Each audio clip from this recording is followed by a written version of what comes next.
মুছে দেন, ডিলিট করে দেন। আর যদি সে তাওবা না করে আবার গুনাহ করতে থাকে, আবারও গুনাহ করতে থাকে, তখন এক পর্যায়ে এই কালো দাগটি এত শক্তিশালী, এত শক্ত হয়, পাথরের মতো হয়ে যায়। এরপরে হাদিসের শেষাংশে আসছে যে কথাটা আল্লাহ তাআলা এইভাবে বলেছেন, কাল্লা বাল রানা আলা কুলুবিহিম মা কানু ইয়াকসিবুন, তাদের বদ আমলের কারণে তাদের অন্তরে একেবারে জং ধরে যায়। বলেন নাউযুবিল্লাহ। তাহলে ঈমান দুর্বল হয় এক নাম্বার গুনাহের কারণে। অতএব ঈমানকে শক্তিশালী করতে হলে গুনাহ বর্জন করতে হবে। 2 নাম্বার, ঈমান দুর্বল হয় আল্লাহর জিকির থেকে গাফেল থাকলে। আল্লাহর স্মরণ থেকে গাফেল থাকলে ঈমান দুর্বল হয়। আর আল্লাহর জিকির মানে মুখে আল্লাহ আল্লাহ বলা, এটাও জিকির, কাইন্ড অফ জিকির, কিন্তু এখানেই জিকির শেষ না। জিকির হলো আল্লাহকে স্মরণ করা, যেটা সূরা বাকারার 152 নম্বর আয়াতে বলছেন, ফাযকুরুনি আযকুরকুম, বান্দা তুমি আমাকে স্মরণ করলে আমিও তোমাকে স্মরণ করব।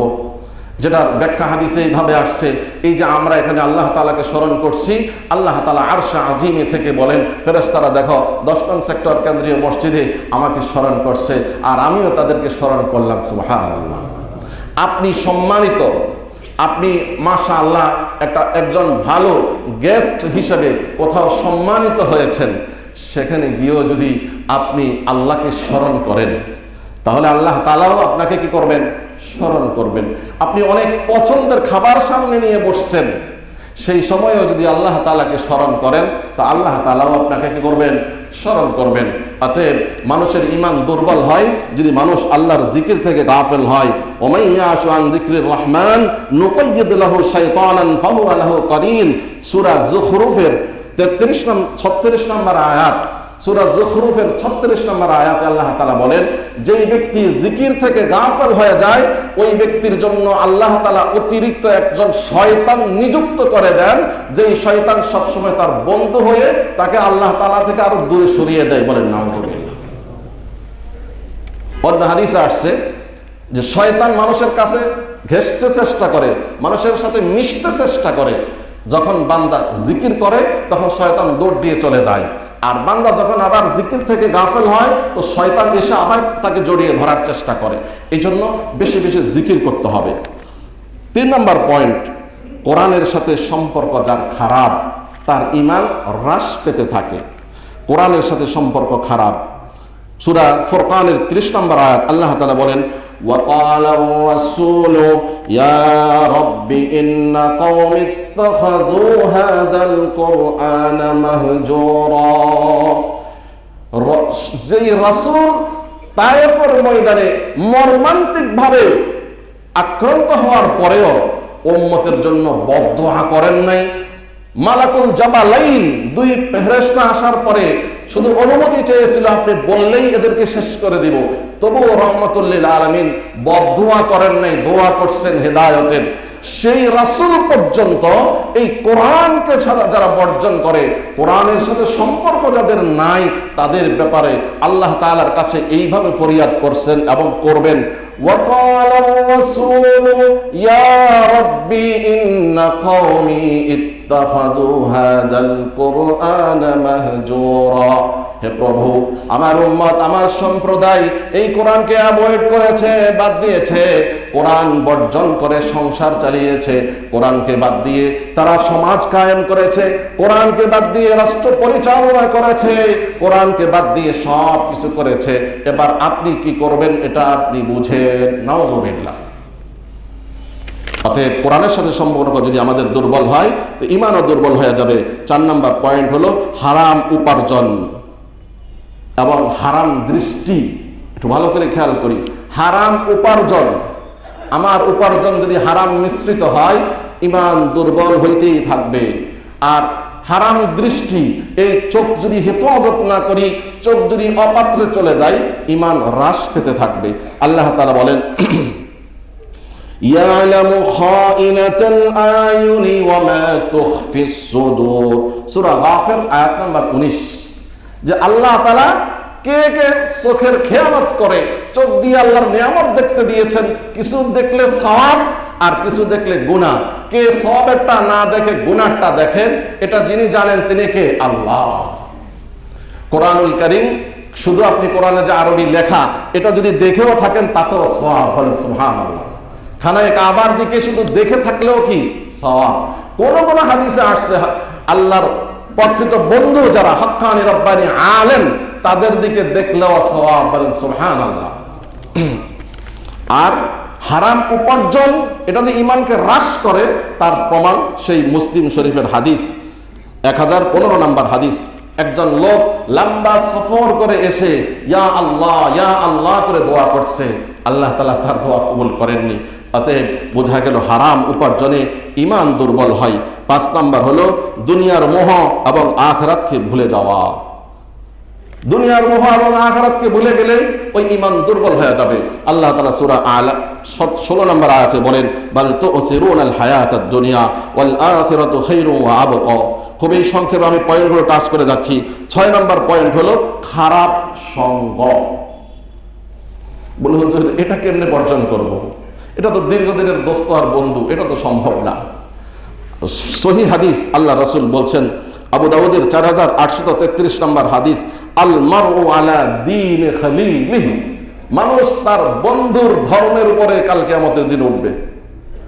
বন্ধুর চরিত্র ভালো হলে আমার চরিত্র ভালো, বন্ধু যেদিকে নিয়ে যায় আমি সেদিকে নিয়ে যাব। এরকম বহু কোরআনের আয়াত এবং হাদিস আছে, সময় নেই সেজন্য বলতে পারছি না। তাহলে বোঝা গেল ঈমান দুর্বল হওয়ার আরেকটি পয়েন্ট হলো যে খারাপ সঙ্গ।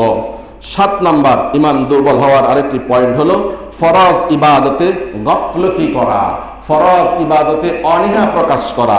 আল্লাহ তাআলা সূরা মারইয়ামের 59 নম্বর আয়াতে বলেন, ফাখালাফা মিন বা'দিহিম খালফুন আদাউস সালাতা ওয়াত্তাবাউস শাহাওয়াত।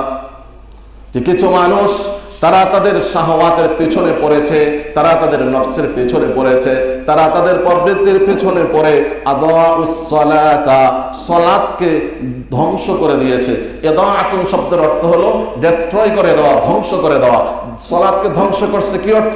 সালাত পড়ছে ঠিকই, সালাত আদায় করছে, এমন নয় যে সে মসজিদে আসেনি, এমন নয় যে সে সালাত আদায় করেনি, কিন্তু সালাত আদায় করার পরেও সালাতকে সে ধ্বংস করছে। দেখেন ফাওয়াইলুল লিল মুসাল্লিন, ওয়াইল এটা যারা নন মুসল্লি তাদের জন্য নয়, মুসল্লির জন্য। কারণ সে সালাতকে ধ্বংস করছে।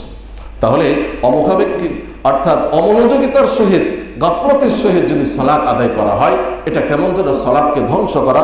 সহিহ হাদিসে আসছে, মানুষ যদি যথাযথ সালাত আদায় না করে তখন এই সালাতটাকে একটা আপনার ময়লাযুক্ত নেকড়ায় পেঁচিয়ে তার চেহারার দিকে নিক্ষেপ করা হয় এবং এই কথা বলা হয়, আল্লাহ তুমি যেভাবে আমাকে ধ্বংস করেছ আল্লাহ তাআলাও তোমাকে ধ্বংস করুক, বলেন নাউযুবিল্লাহ। এটাকে দোয়া না বদদোয়া? বদদোয়া কে করে? স্বয়ং আমার সালাতেই করে।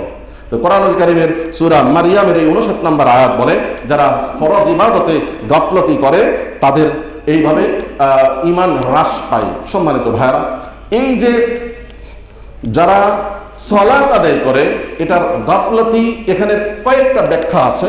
একটা ব্যাখ্যা হলো এই, একটু আগে যেটা বলেছি যে আমার ইবাদত হইতে হবে কলব থেকে, আন্তরিকতার সহিত, তাহলে আমার ইবাদত 2 রাকাত সালাত হইলেও আল্লাহ তাআলা খুশি হবেন। আর যদি ওই রকম হয় যে নিজের স্ত্রীর মুখে খাবার তুলে দিচ্ছে আর বলছে খাও খাও অনেকদিন ধরে খেতে চাও, তাহলে তো স্ত্রী খুশি হবে না, আরো অসন্তুষ্ট হবে বেশি। তাই সালাত যদি একাগ্রতার সহিত না হয়, এটা যদি আন্তরিকতার সহিত না হয়, এই সালাতকে আমি ধ্বংস করলাম, এই সালাত আমার জন্য বদদোয়া করবে। কোরআনুল কারীম আল্লাহ তাআলা বলেন,